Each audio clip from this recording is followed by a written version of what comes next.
Helder. Vamos orar para que Deus abençoe mais uma vez esse tempo e a gente possa ser mais uma vez ricamente abençoada, como fomos ontem à noite, pela palestra do Helder. Vamos orar. Pai querido, mais uma vez te peço, fala aos nossos corações usando o teu servo, restaura a sua força, o seu físico, e que ele possa cumprir a tarefa para a qual o Senhor o chamou aqui a realizar. Que o Senhor nos abençoe, nos dando coração sensível e aberto para ouvir e entender a tua palavra. Em teu nome, Jesus. Amém.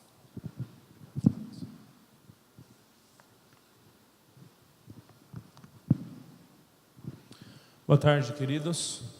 Ontem eu comecei a trabalhar com vocês os fundamentos éticos da esperança cristã, por meio do texto de 1 Pedro, capítulo 3, verso 8 a 12, em que tanto a pessoa de Deus quanto o exemplo de Jesus Cristo e a palavra de Deus são estes fundamentos. No entanto, vocês devem se lembrar que naquele texto de 1 Pedro 3, muitas responsabilidades recaem sobre nós, como o refreio da língua, como apartar-se do mal ou o perseguir o bem e a paz. E eu diria que esse binômio, aquilo que cabe a Deus quanto aquilo que cabe ao homem, tem se demonstrado como uma grande tensão ao longo da história, quando pessoas de tempos em tempos, e nós mesmos frequentemente perguntamos ou inquirimos alguém, como nós resolvemos ou como nós lidamos com a tensão entre aquilo que cabe a Deus e aquilo que cabe a nós. Ou seja, qual é o papel de Deus, qual é o meu papel? Como é que eu concilio a responsabilidade ou a autoridade, a soberania divina e a responsabilidade humana? E essa tensão, alguns chamarão de paradoxo na mente de alguns como uma contradição, ou Deus é totalmente soberano e tudo depende exclusivamente dele, ou o ser humano é responsável e absolutamente tudo depende dele. Muitos vão falar que esse paradoxo, na verdade, apresenta uma contradição. Mas nessa tensão, eu atribuiria à palavra paradoxo a seguinte conceituação: é a existência de duas verdades que existem em tensão, mas não em contradição. A Bíblia é categórica em falar que Deus, Ele age por Ele mesmo, Ele tem vontade própria, Ele tem todo o poder, toda a autoridade sobre tudo e todos, e segundo o beneplácito da sua vontade, Ele faz o que bem quer. Mas a vontade de Deus é sempre aquilo que é perfeito, aquilo que é bom e aquilo que é agradável. Em contrapartida, a Bíblia também apresenta que os filhos de Deus são responsáveis por suas escolhas, por seus atos, por aquilo que recai sobre eles na vivência ou no atingir do que Deus espera de cada um deles em termos éticos, em termos morais. O problema é que nós vivemos uma época que tem cada vez mais defendido e inculcado em nós de que nós somos suficientes em nós mesmos, de que nós temos toda a capacidade para a realização ou a construção da nossa história, dos nossos sonhos.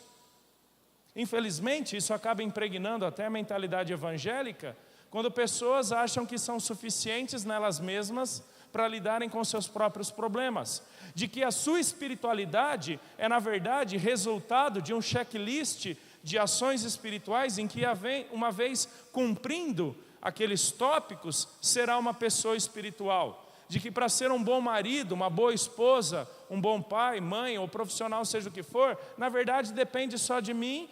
Eu cumprindo isso ou aquilo, sou muito bem, muito valoroso ou aprovado naquilo que eu faço. E essa tensão, ela se apresenta em muitas áreas da teologia e também da vida prática. Você já percebeu que nós já fomos salvos e redimidos do pecado, mas ainda vivemos no tempo presente lidando com uma natureza pecaminosa? Nós já fomos regenerados para uma viva esperança, mas nós continuamos lidando com os abatimentos, com as pressões, com as tentações do tempo presente.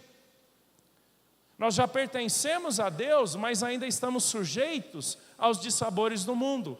Então, essa tensão entre Deus e nós se dá, inclusive, no campo da ética. Porque, biblicamente, Deus é o definidor da verdade. Deus é aquele quem estabelece o fundamento sobre o qual nós construímos as nossas vidas, a nossa conduta, a nossa mentalidade. Quando falamos em cosmovisão bíblica ou bíblico-teológica, nós estamos dizendo que nos valemos da Escritura Sagrada para construir uma percepção da vida como um todo e cada um dos seus detalhes, no entanto, conforme os fundamentos da Escritura. Como é que nós lidamos com aquilo que cabe a Deus nas nossas vidas e aquilo que cabe a nós em relação ao que Deus já fez por nós em Cristo Jesus? Abra sua Bíblia lá em 1 Pedro, capítulo 5. 1 Pedro, capítulo 5, versículo 5. Esta é a seção final da carta. Jonas explicou hoje pela manhã como uma carta naquela época era normalmente estruturada. Havia uma saudação, havia uma ação de graças, ou mesmo uma doxologia, e então o corpo da mensagem. E normalmente no final da carta, uma outra saudação, agora final, ou também uma doxologia. Doxologia é basicamente a exaltação ou engrandecimento de Deus. E esse verso 5, do verso 5 até o verso 9, são as últimas recomendações imperativas de Pedro, e então ele parte para a doxologia final. Olha que interessante como ele fala no verso 5, 1 Pedro 5. Do mesmo modo, vós, os mais jovens, sujeitai-vos aos presbíteros. Faça uma pequena pausa. Algumas versões trazem normalmente aos mais velhos ou aos idosos. Eu particularmente gosto da tradução aqui da Almeida século 21, porque essa palavra presbíteros, ela foi usada diversas vezes do verso 1 ao verso 4 em 1 Pedro 5. Não está falando apenas dos mais velhos em termos de idade, senão aqueles que são mais velhos e exercem autoridade no contexto da igreja. Porque não apenas nos nossos dias nós temos conflitos de gerações, conflitos de interesses, ou como alguns chamariam, o gap de gerações, não apenas no nosso tempo. Naquela época, na igreja também já existia isso. Tensões, dificuldades entre os jovens da igreja e aqueles que eram mais velhos e ocupavam funções pastorais ou de autoridade na igreja. Então Pedro direciona essa última parte aos jovens, aqueles que lutam ou lutavam com motivações que muitas vezes não eram compatíveis com o evangelho ou não eram compatíveis com a igreja, que talvez pela sua conduta se demonstravam mais suscetíveis às próprias ações de Satanás. Jovens, sujeitem-se aos presbíteros. Tende todos uma disposição humilde para com os outros, porque Deus se opõe aos arrogantes, mas dá graça aos humildes. Você deve ter percebido como Pedro começa o verso 5 do mesmo modo. Ele já havia usado essa cláusula 4 vezes antes, tanto no capítulo 2 quanto no capítulo 3, quando ele fala sobre a submissão dos cristãos às autoridades políticas. Quando ele fala da submissão dos servos aos senhores, bem como das esposas aos maridos. Ele parece retomar um assunto que foi encerrado temporariamente ali no final do capítulo 3. Ele já havia se dirigido para grupos específicos, agora ele se volta para os jovens, de que eles também devem estar sujeitos às autoridades constituídas por Deus no contexto da igreja local. Verso 6, portanto, humilhai-vos sob a poderosa mão de Deus, para que ele a seu tempo vos exalte, lançando sobre ele toda a vossa ansiedade, pois ele tem cuidado de vós. Tende bom senso e estai atentos. O diabo, vosso adversário, anda em derredor, rugindo como leão que procura a quem possa devorar. Resisti-lhes firmes na fé, sabendo que os mesmos sofrimentos estão acontecendo entre vossos irmãos no mundo. Esse verso 5 ao verso 9 contém 4 imperativos principais que normatizam a vida desses indivíduos em relação ao comportamento deles, não apenas diante de pessoas, senão também em relação a Deus e às atuações malignas de Satanás. Você percebeu que no verso 5 e 6, Pedro por 3 vezes usa expressões ligadas à humildade? Humilhem-se, tenham uma disposição de humildade, sujeitem-se à poderosa mão de Deus, porque Ele dá graça aos humildes, mas Ele resiste ao soberbo. No verso 7, lancem sobre Ele toda a vossa ansiedade. Verso 8, tende bom senso e estai atentos. Verso 9, resisti-lhe. São as últimas ordenanças aqui de Pedro para aquela comunidade que ainda tinha que lidar com desafios dentro da própria igreja. Não apenas com os de fora, para com os de fora, senão também para com os de dentro. Eram as tensões que ocorriam na vivência do cristianismo como comunidade cristã, não apenas diante de uma sociedade pagã. E é interessante que é exatamente essa parte que cabia àqueles irmãos. Humilhem-se. Eu pronunciei ontem a palavra humildade, ela significa basicamente entrega de direitos, é não querer puxar para si mesmo uma dignidade baseada na própria pessoa, senão uma dignidade baseada nas ações ou em outra pessoa. No caso, no contexto de 1 Pedro, tendo em vista tudo o que Cristo fez por aqueles cristãos que nós encontramos lá em 1 Pedro capítulo 1, atribui àqueles irmãos dignidade.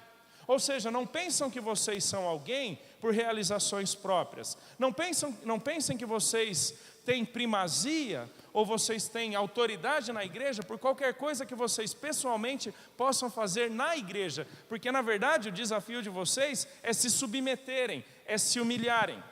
E é interessante que na cultura grega antiga, humildade não era uma das virtudes cardeais. Não era uma das virtudes principais, tanto quanto não é nos nossos dias.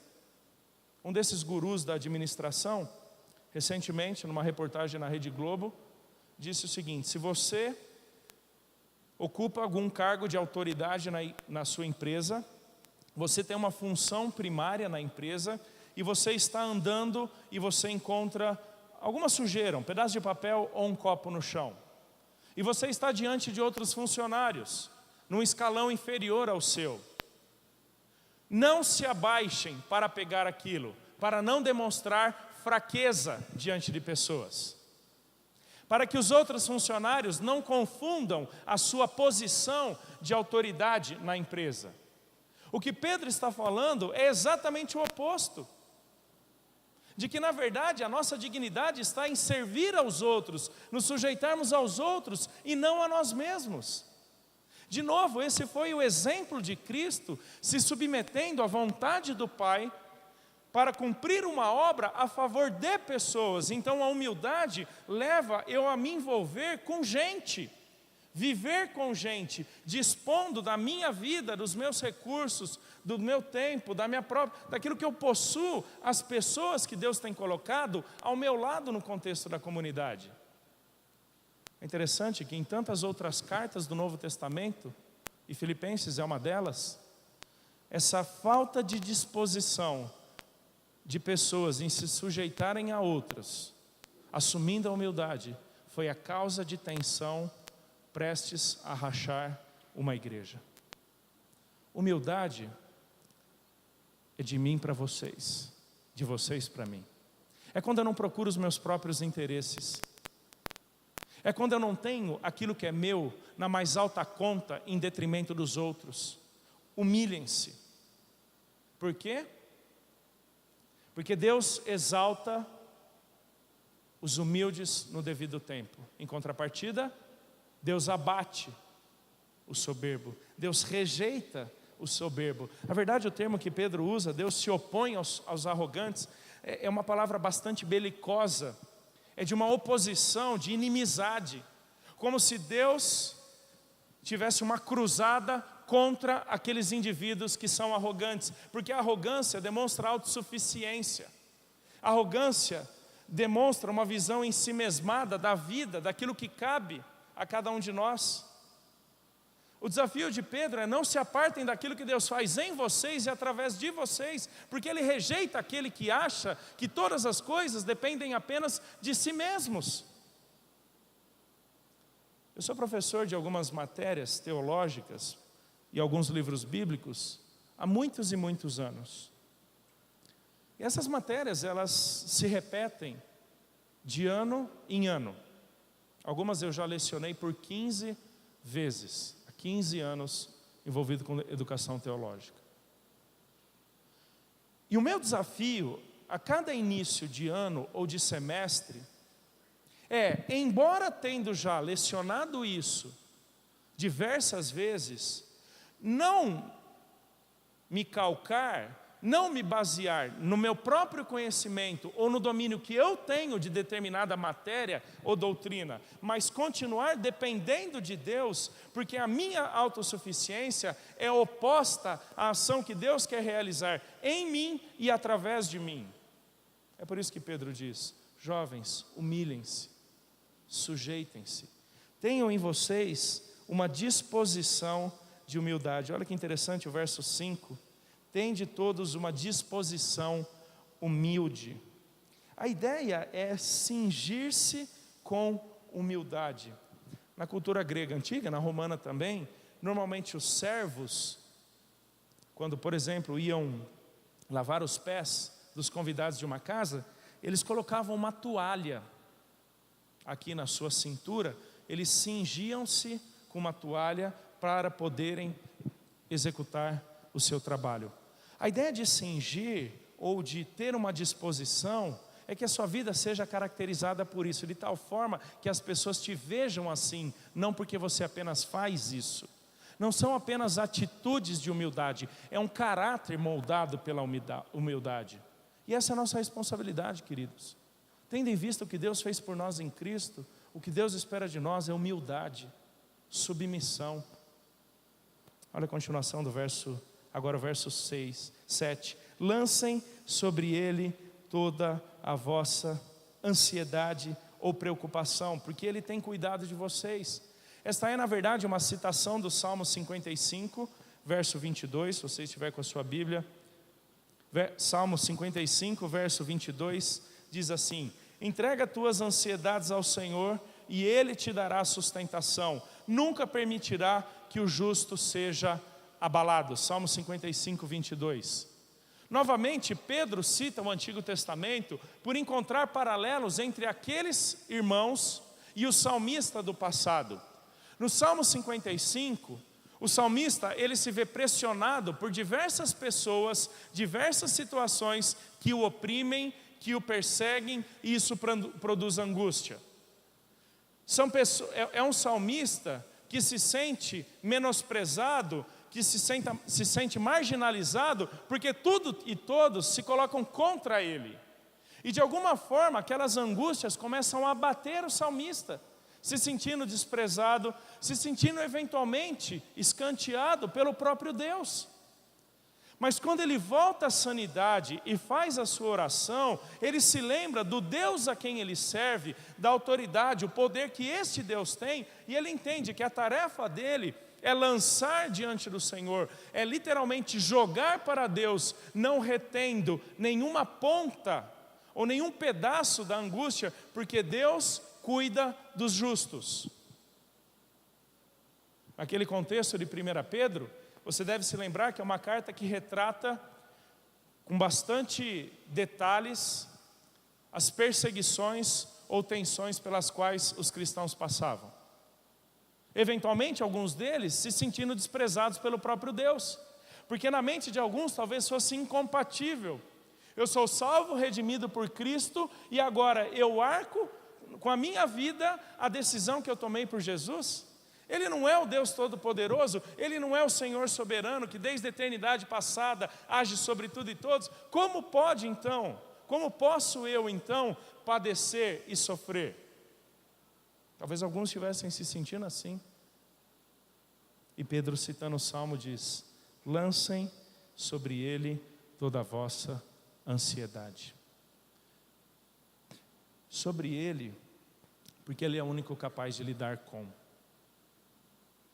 Sobre ele e nada sobre você. A palavra ansiedade, ela significa literalmente, ela é uma palavra composta, mente dividida. Pelas suas várias ocorrências no Novo Testamento, ela dá a ideia de uma mente dividida entre as incapacidades do presente e as incertezas do futuro. Se eu não estou conseguindo lidar com a minha própria vida no tempo presente, quanto mais de um futuro que eu não tenho controle ou não sei o que me espera.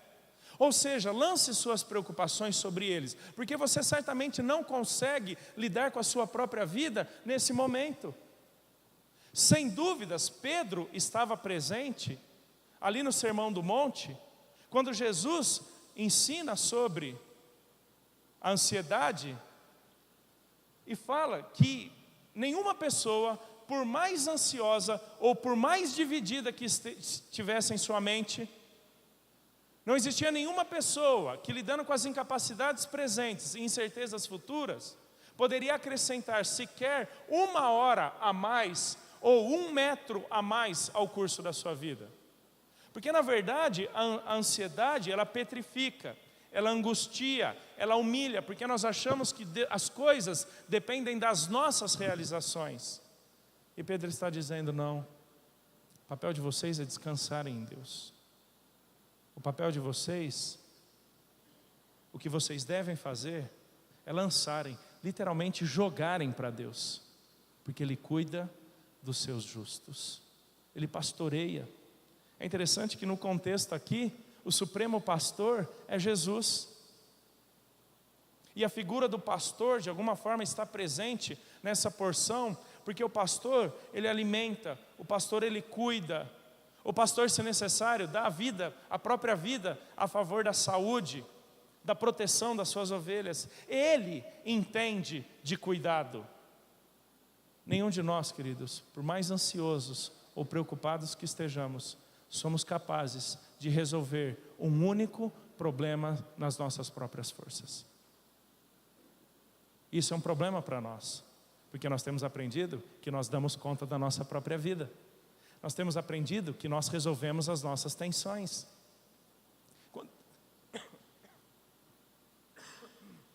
Quando, por exemplo, maridos tentam lidar com o casamento, ou pais, ou esposa, tentam lidar com a dinâmica da vida familiar, com a própria compreensão que tem da situação, não se escoram em Deus, não se estribam em Deus. E nós já sabemos o suficiente, pelas muitas vezes que erramos, que uma vez mais dará errado. Porque Deus é o único capaz de cuidar das nossas vidas de uma forma que nós não conseguimos cuidar delas mesmas. Lancem sobre Deus toda a vossa ansiedade, porque Ele tem cuidado de vós.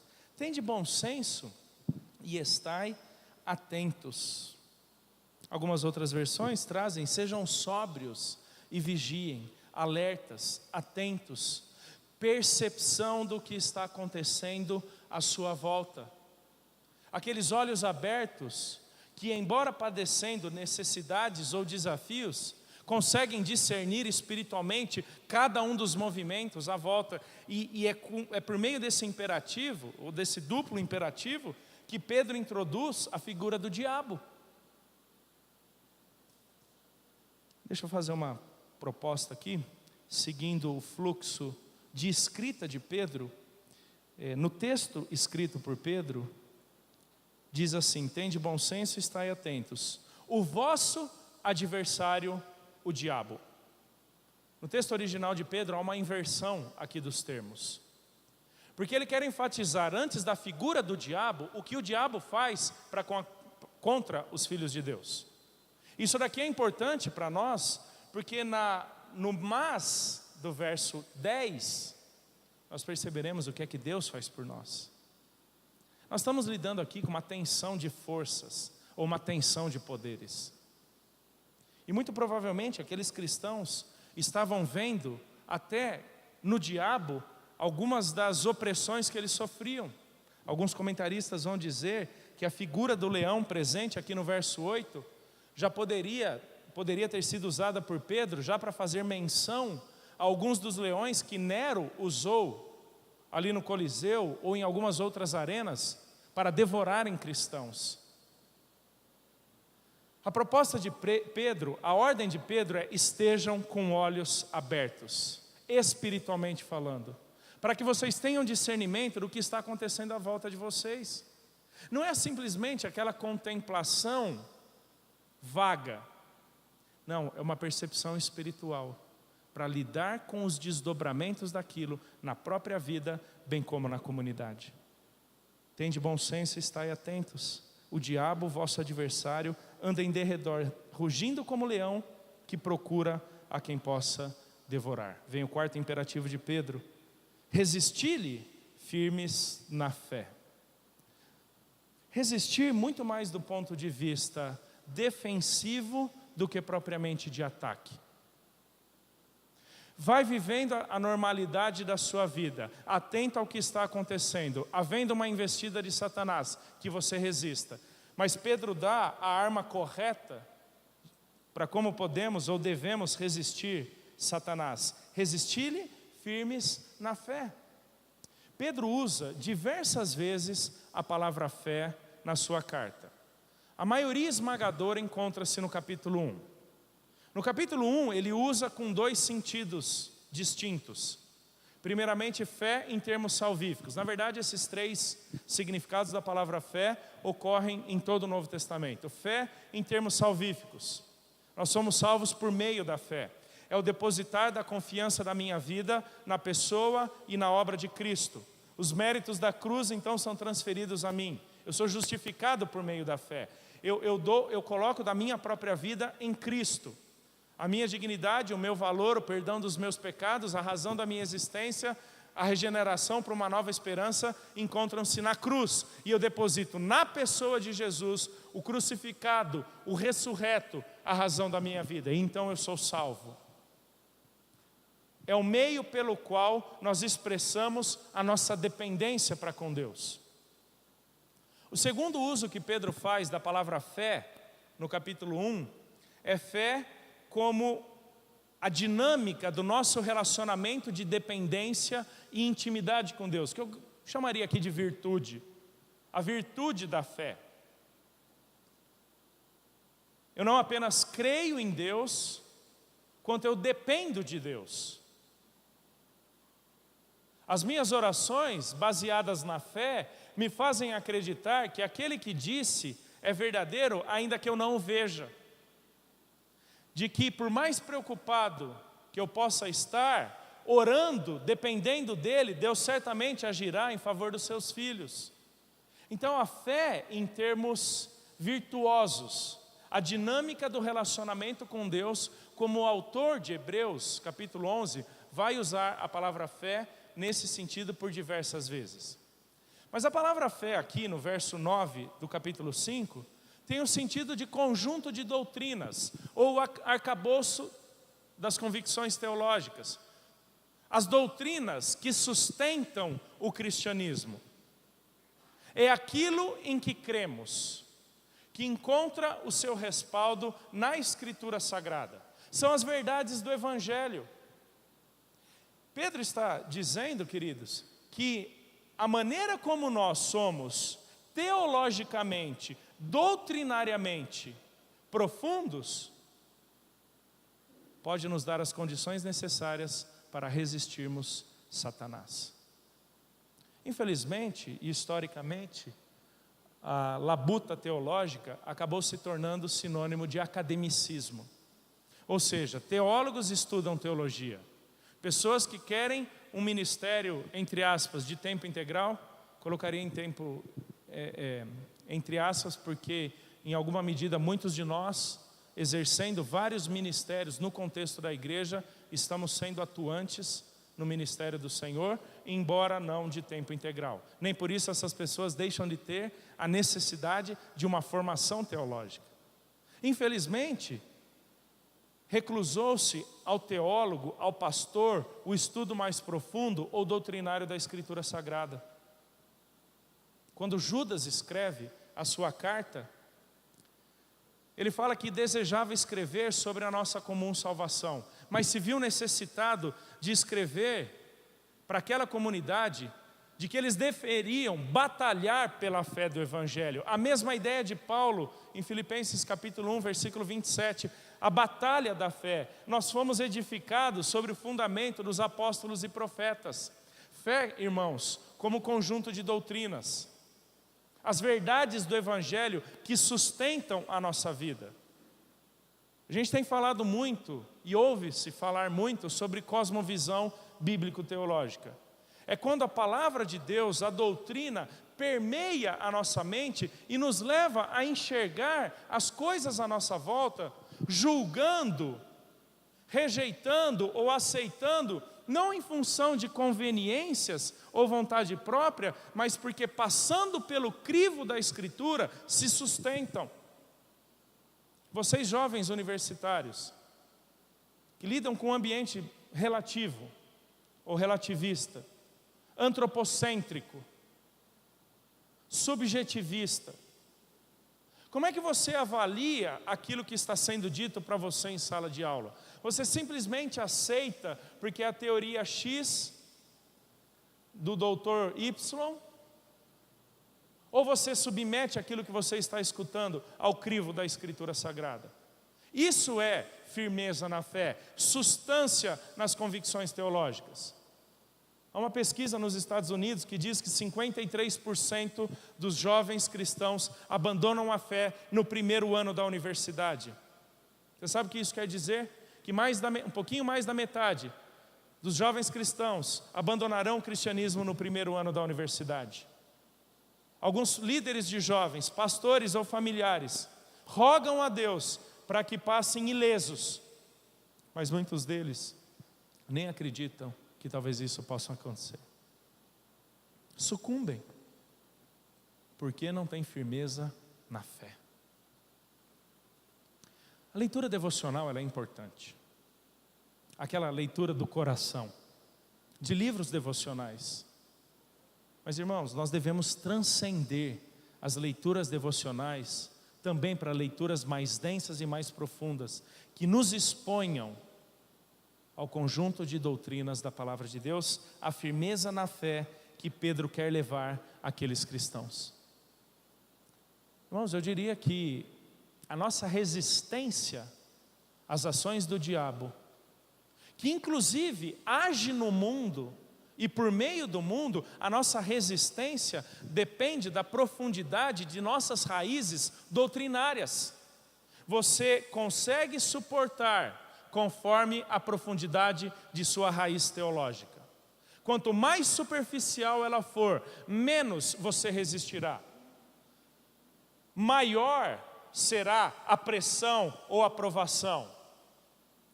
O que é que mantém cristãos firmes com Deus, passando por profundas desgraças na sua vida? Perdendo esposas, filhos, lidando com o câncer, mas são pessoas que apesar das desgraças que enfrentam, estão felizes com Deus, estão alegres, contentes. Eu não tenho dúvidas, por causa da firmeza da fé desses indivíduos. Você resiste conforme a profundidade da sua fé. Mas a gente vive a época da superficialidade. Conhece-se quase nada sobre quase tudo. Pitaqueiro teológico. E eu diria que por causa de YouTube, blogs, próprio Facebook, ficou mais fácil, todo mundo tem palanque, todo mundo tem púlpito. Como é que você julga? Como é que você avalia? Como é que você discerne se aquilo que está sendo dito é verdadeiro ou não, encontra respaldo bíblico ou não? Depende da substância da sua fé. Resistam-lhe firmes na fé. Que as suas convicções te deem todas as condições para resistir a Satanás, sabendo que os mesmos sofrimentos estão acontecendo entre vossos irmãos no mundo. 4 imperativos, sustentado agora por 4 ações futuras de Deus. Verso 10 e 11. E o Deus de toda graça, que em Cristo vos chamou à sua eterna glória, depois de haverdes sofrido um pouco, Ele mesmo vos haverá de reabilitar, confirmar, fortalecer e alicerçar. A Ele seja o domínio para todos sempre. Amém. Como eu falei, essa é a doxologia, a exaltação ou engrandecimento de Deus. E permita-me fazer aqui uma consideração em termos de tradução do texto.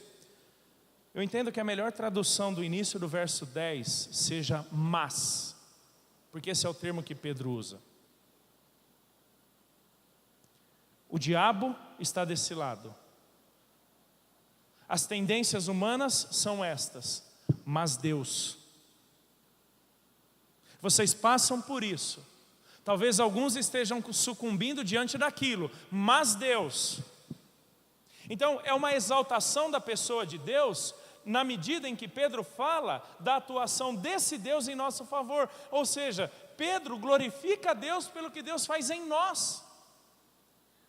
A nossa parte aqui nesse texto é a humildade, é o lançar sobre ele a ansiedade, é ter bom senso, é estar atento, é resistir Satanás firme na fé. Mas há algo que só Deus pode fazer, que desprovidos disso, nunca seremos capazes de atingir o que Deus espera para nós em Cristo Jesus.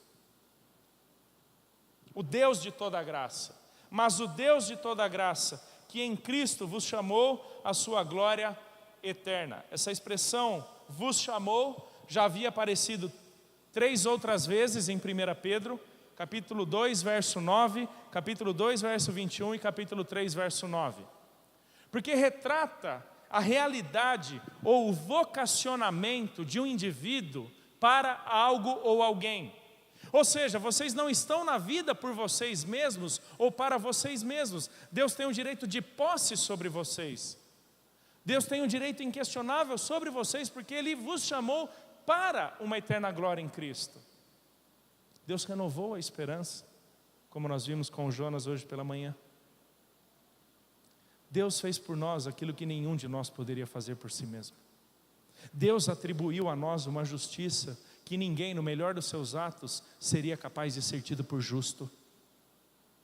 Deus nos apresenta o descortinar de uma nova realidade, em que a morte não é o ponto final, mas a reticência para essa nova realidade. E Pedro joga agora no final da carta essas esperanças para a glória futura, para a glória eterna, aquilo que nós enfrentaremos, que se descortinará para nós no momento em que findar a nossa vida aqui. Queridos, numa perspectiva bíblica, nós não poderíamos olhar para a morte como o final de todas as coisas. Não é o ponto final, é a reticência. É o descortinar de um novo palco, no qual agora nós experimentaremos, desfrutaremos de tudo aquilo que Deus prometeu para nós em Cristo. É assim que Pedro começa a 2 Pedro. Partilharemos da natureza divina, para experimentarmos aquilo que de antemão Deus preparou para nós em Cristo Jesus. E o Deus de toda graça, que em Cristo vos chamou à sua eterna glória, depois de haver sofrido um pouco, Ele mesmo vos haverá de reabilitar, confirmar, fortalecer e alicerçar. Agora eu chego no ponto que eu intencionava. Sabe qual é o fundamento da ética cristã? A graça. Você percebeu que lá no verso 5, Pedro diz que Deus se opõe aos arrogantes, mas dá graça aos humildes? Por quê? Porque Ele é o Deus de toda a graça. Ele é o Deus que age a favor dos seus filhos, naquilo que os seus filhos não podem fazer por eles mesmos. O problema, irmãos, é que teologicamente convencionou-se dizer que graça é um favor imerecido, não é verdade?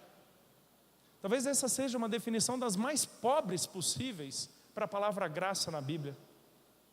Porque graça como favor imerecido dá a ideia de que Deus está me dando algo, simplesmente me dando. A graça é muito mais do que dar, a graça é predominantemente capacitar, é habilitar para algo que somos, que nos é requerido, mas que por nós mesmos não conseguimos. O amor de Deus, a sua graça, a sua misericórdia são tão grandes que naquilo que Deus requer de nós, Ele nos capacita a executar. Deus nunca pediu de nós aquilo que não podemos fazer conforme a graça dEle. Graça, se eu pudesse defini-la, é a capacitação sobrenatural do poder de Deus em nos tornar alguém que por nós mesmos nunca seríamos.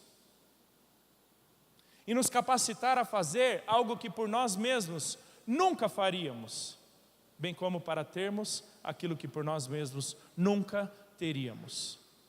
Você sabe por que você é capaz de atitudes corretas? Sabe por que é que nós temos condições de praticar aquilo que Deus requer de nós conforme a Escritura Sagrada? Não é porque você é bom, não é porque você tem capacidade própria, é por causa da graça de Deus. Não fosse a graça, queridos, todos nós continuaríamos mortos nos nossos delitos e pecados. E Pedro encerra essa carta dizendo que Deus dá graça aos humildes. O Deus de toda graça é quem reabilita, é quem confirma, é quem fundamenta, é quem fortifica. Ele faz por nós o que nós não podemos fazer por nós mesmos e nos capacita a fazer aquilo que Ele quer que nós façamos. Cuidado para não achar que o seu conhecimento é suficiente nele mesmo, que por saber muito, você sabe lidar com tudo. Pastores, o contexto aqui é sobre o pastoreio de igreja e a importância do Supremo Pastor. Nós não somos habilitados para o pastoreio simplesmente porque fizemos um seminário ou porque temos disposição, mas porque o Deus de toda graça, agindo em nós, decidiu também agir por nós no contexto da comunidade. O Deus de toda graça. Satanás, o adversário, procura a gente para devorar, mas o Deus de toda graça, Ele faz o quê? Ele reabilita, confirma, fortalece e alicerça. São 4 verbos no futuro. Então isso aponta para uma realidade futura. E que embora eu já esteja vivendo algumas bênçãos da redenção em Cristo, tantas outras me aguardam na vida futura. Essa glória eterna que é o descortinar dos últimos atos de Deus em nosso favor. A plenitude da nossa redenção.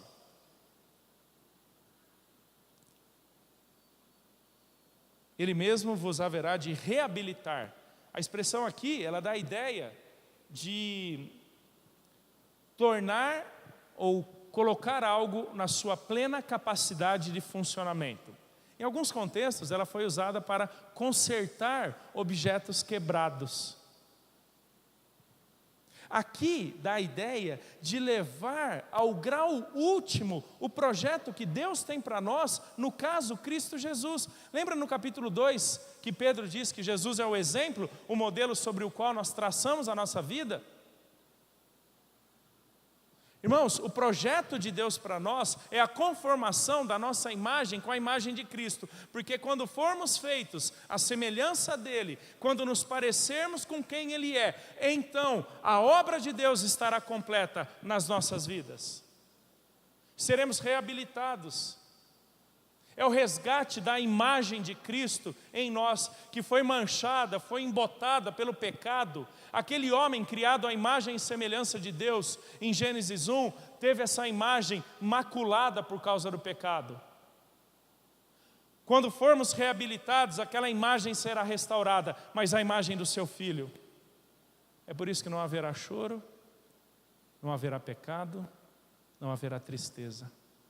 Porque tudo aquilo que depõe nossas vidas contra Deus será removido de nós. Essa é a glória eterna. Esse Deus vos haverá de confirmar, vos haverá de estabelecer nas nossas vidas todos os fundamentos, todas as verdades, todos os valores pelos quais nós temos vivido, que nós então experimentaremos na plenitude. Ele confirmará. E aqui a ideia é tanto de uma firmeza interna quanto externa. Ou seja, nada nem ninguém, interna ou externamente, abalará a minha vida. Eu estarei muito bem alicerçado, confirmado em Cristo Jesus. Ele me fortalecerá. Esse termo ocorre uma única vez em todo o Novo Testamento e é aqui. E ele significa dar força, dar capacidade de realização, dar condições para a execução plena daquilo que é requerido. Não mais fracos, não mais limitados, não mais sujeitos às privações. De alguma forma, queridos, Pedro quer inflar a esperança daqueles irmãos de que, embora passando por isso nesse tempo, ele falou isso no capítulo 1, verso 6, ele falou isso no capítulo 5, verso 10, embora passando por isso, haverá um momento em que Deus plenamente nos fortalecerá, e nada nem ninguém, externo ou interno a nós, poderá nos fazer sucumbir. Podemos morrer por causa da fé, podemos perder o emprego por causa da fé, mas certamente não perderemos aquele que nos dá força para enfrentar absolutamente tudo isso. E último termo, ele haverá de vos alicerçar. Essa palavra era usada na Grécia Antiga para instituições ou determinados grupos organizados. Então essas instituições ou esses grupos, eles tinham suas crenças, os seus valores, os seus propósitos, em torno dos quais as pessoas concordando se reuniam, se identificavam uns com os outros. São os fundamentos de uma instituição, os fundamentos de um grupo, a partir do que aquela instituição é construída ou edificada. No caso, a glória eterna em Cristo, porque Deus nos chamou em Cristo, Ele próprio será o alicerce das nossas vidas. Não teremos mais natureza pecaminosa, não seremos mais suscetíveis ao pecado, porque seremos identificados plenamente com Cristo Jesus. Queridos, a nós cabe o desafio do humilhar-se, do lançar sobre Ele as nossas ansiedades, do ter bom senso, estar atento, do resistir Satanás com a firmeza na fé. E a Deus cabe levar as consequências últimas do nosso chamado em Cristo, nossa reabilitação, confirmação, fortalecimento e alicerce. O que é que dá razão a tudo isso? A graça. A graça. Aquilo sem o que nenhum de nós seria quem é hoje em Cristo Jesus. Eu quero orar com vocês, agradecendo ao Senhor por tão grande graça. Quando estávamos perdidos, quando ainda estávamos mortos, entregues ao pecado, quando beleza alguma havia em nós, Deus provou o seu próprio amor para conosco, pelo fato de Cristo ter morrido por nós, quando ainda éramos pecadores. Isso é graça. Vamos orar? Deus, nós agradecemos ao Senhor pela graça em Cristo, pela obra dele em nosso favor ali na cruz, que nos regenerou para uma viva esperança, nos permitindo viver num mundo hostil à fé, mas com substância, com firmeza. Obrigado porque essa graça nos presenteou a salvação, a doutrina, a ética, a vida em comunidade.